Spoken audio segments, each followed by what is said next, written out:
Bon les amis, on se retrouve aujourd'hui avec une nouvelle vidéo Zap Actu. On va traiter de l'actualité de la journée. On va parler de Jamal Hill qui a rencontré Alex Pereira lors d'un entraînement. Et vous allez voir que Jamal Hill a voulu en venir aux mains, a voulu se bagarrer avec Alex Pereira. Il semblait chaud et tout, déter, vous allez voir. Mais il s'est vite fait refroidir les gars, d'accord? Donc je vais vous montrer la vidéo. On va parler de Cyril Gane. On va parler de Francis Ngannou qui a été défié par un énorme champion de kickboxing. Bref, on va faire le tour de l'actualité les amis et on commence tout de suite avec Alex Pereira et Ankalaev. Attendez, je vous mets ça tout de suite, bougez pas les gars. Hop là. Voilà. Bon, il y a un journaliste qui a posé la question à Alex Pereira et il a dit bon, c'est pour quand qu'il va affronter Ankalaev. Et Alex Pereira, j'ai l'impression qu'il répète simplement, en fait il a un script et il dit tout le temps la même chose. Donc il a répondu quoi? Rien n'a été évoqué pour le moment.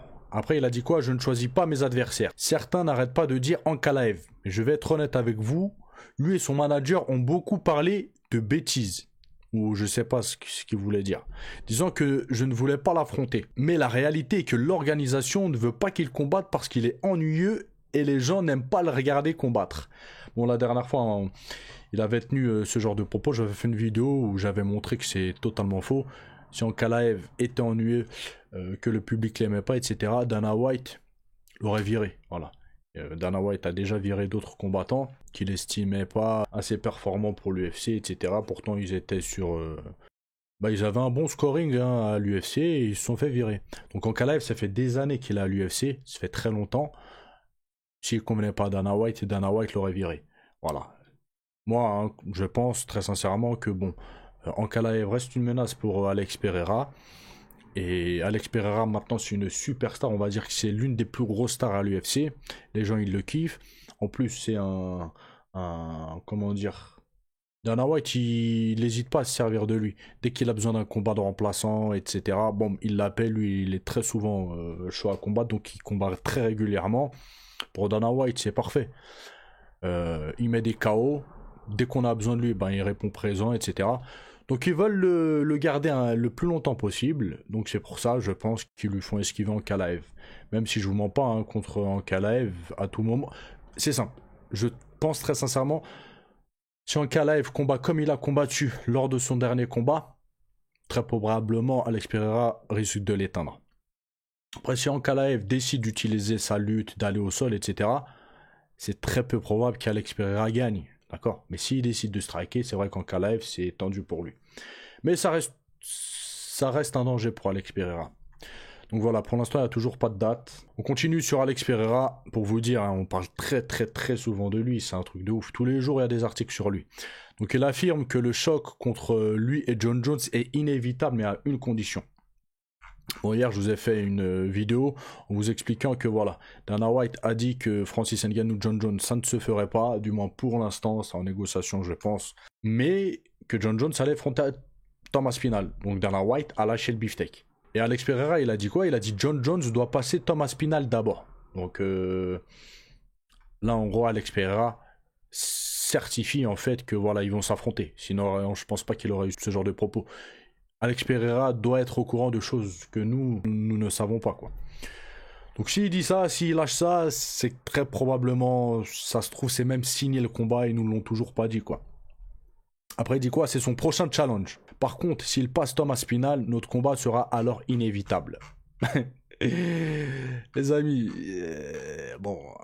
encore une fois, hein, tout le monde le sait, dans un combat, tout peut arriver. Mais très sincèrement, je pense qu'il y a très peu de chances qu'Alex Pereira gagne un combat contre John Jones. John Jones va sûrement faire comme il avait fait contre Cyril Gane, plonger dans les jambes, amener au sol. Après, pour Alex Pereira, voilà, je pense que c'est finito pipo. Hein. Donc voilà, j'espère que le combat aura lieu. Et si John Jones tape Aspinal et tape Alex Pereira, les gars, il sera dans l'obligation, je pense, d'affronter Francis Ngannou. Il sera dans l'obligation. Maintenant, les amis, on va parler de Francis Ngannou. Il y a beaucoup de monde qui veut l'affronter. C'est normal. Aujourd'hui, Francis Ngannou, superstar. Si tu le combats, c'est des millions assurés, quoi, on va dire. Donc là, il y a plein de monde qui veut le combattre. ok? Dans toutes les disciplines, etc. Voilà, c'est le mec. Même s'ils se disent, je vais perdre contre Francis Ngannou, c'est pas grave. S'ils se sentent avec 10 millions, 20 millions, les gens, ils sont contents. Donc là, il y a Rico Verhoeven, hein. J'en avais déjà parlé, mais voilà, ça se précise qu'il veut affronter Francis Ngannou. Donc il explique dans l'article, on lui a proposé le combat. Il a dit que, bon, ils étaient déjà en négociation. Voilà, il y a très peu de gens qui le savent, mais ils sont déjà en négociation. Mais que là, un gros promoteur leur en parle, lui en parle officiellement, bah voilà, ça, c'est sur de bonnes voies. Bon là, Francis, hein, les gars, il a le choix de combattre en MMA, en boxe anglaise, en kickboxing. J'aimerais bien le voir en kick contre un Rico, ce serait vraiment pas mal, parce que Rico, les gars, terreur, c'est une terreur le mec. C'est plus de 10 ans, les gars, il est champion, il roule sur tout le monde. En kickboxing, j'aimerais bien le voir. Après, je pense hein, très sincèrement que il va se faire éteindre Ngannou. En kickboxing, c'est très très probable qu'il se fasse éteindre. Voilà, par Rico. Hein. Après, bon, c'est des poids lourds. On sait que Francis Ngannou tape extrêmement fort. Il peut mettre une KO à Rico. Rico, il va dormir, les gars, d'accord? Mais ce serait, je pense, un beau combat. Maintenant, les amis, on va terminer la vidéo avec l'altercation, la bagarre qui a failli y avoir plutôt entre Alex Pereira et Jamal Hill. Bon, je vous fais un résumé, je vous montre la vidéo. Moi, Jamal Hill, là, il me fait penser aux kékés, on en a tous connus, hein, qui sont chauds à se battre dehors, mais parce qu'ils savent que ça va séparer, voilà. Mais si on leur dit, allez, vas-y, tapez-vous, il n'y a plus personne, voilà. Et ben là, Jamal Hill, il a fait un petit peu la même. Il a fait du cinéma pour moi. Bref, je vous mets la vidéo, après, je vous dis ce que j'en pense. Là, il arrive.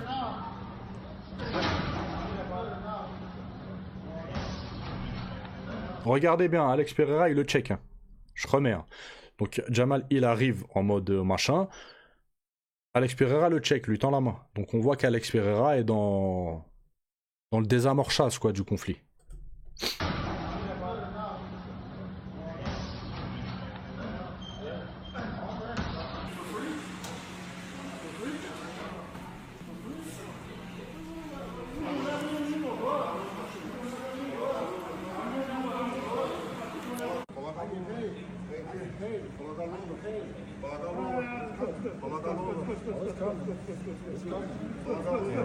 Let's make money. Let's make money.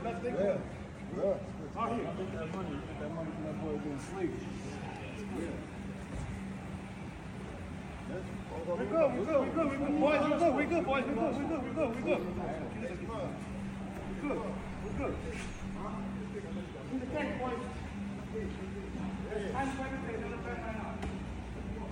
Que du cinéma.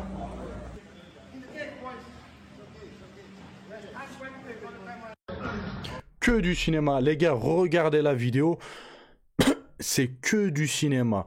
Il vient, il provoque Alex Pereira. Alex Pereira, il a réagi de la meilleure manière. Il n'a pas voulu faire le bagarreur. Le mec, voilà, on va se taper à main nue, bagarre de rue, etc. Il lui a pris les gants, il lui a acheté les gants. Après, il lui a dit, mets les gants si tu veux te taper. Est-ce que Jamal Hill a mis les gants? Il n'a pas mis les gants. Jamal Hill, il lui a dit, pourquoi tu veux les gants? Viens, on se tape comme ça. L'excuse. On voit qu'Alex Pereira, les gars, il recule pas. Il va à la confrontation, il se tient prêt, et on voit que vers la fin, c'est Jamal Hill qui est un petit peu, voilà quoi, qui se dit, qu'est-ce que je fais maintenant? En fait, il a été pris au dépourvu. Peut-être il s'est dit quoi, Alex Pereira, il va enlever ses gants, ils vont vouloir se taper comme ça, les gens ils vont venir, ça va séparer. Voilà, Jamal Hill, il se serait pas assez pour un ouf, il a provoqué Alex Pereira, ça a failli se battre, etc. Là, Alex Pereira, il a répondu de la meilleure manière possible. On voit que Jamal Hill, c'est un acteur, il a la rage contre Alex Pereira. Alex Pereira, il l'a fait dormir. Et là, tout ça, là, c'est, vas-y, c'est de la gaminerie, les gars. Ils sont encore plus ridiculisés qu'autre chose. Donc, à la suite de ça, Jamal, il a répondu à un journaliste, il a expliqué pourquoi il a fait ça. Il a dit quoi? Je suis venu et je lui ai dit de ne pas s'enfuir en poids lourd. On doit s'affronter à nouveau. Son traducteur est venu me dire que je dormais encore. C'est un gamin, Alex Pereira. J'ai répondu que j'étais maintenant réveillé et que je pourrais l'endormir pour de vrai. Oui, d'accord, bah fallait essayer. Pourquoi il a pas essayé? C'est facile de blablater, essaye. Il blablate, pas fais ce que t'as à faire. Après, il dit quoi? Ensuite, il y a eu la lancée de gants et j'ai juste demandé pourquoi on avait besoin de mettre des gants. Voilà l'excuse. Ah, mais des gants, frère, comme ça, il n'y a pas de poursuite pénale. Vous faites ça dans un cadre sportif. Tranquille. Vous allez pas mettre de gants, il y en a un, il va se faire amocher, l'autre après, il va déposer plainte, etc., etc. Voilà. Là, vous faites ça d'un point de vue sportif. Comme ça, il n'y a pas de problème. Mais non, l'autre, il a fait l'acteur.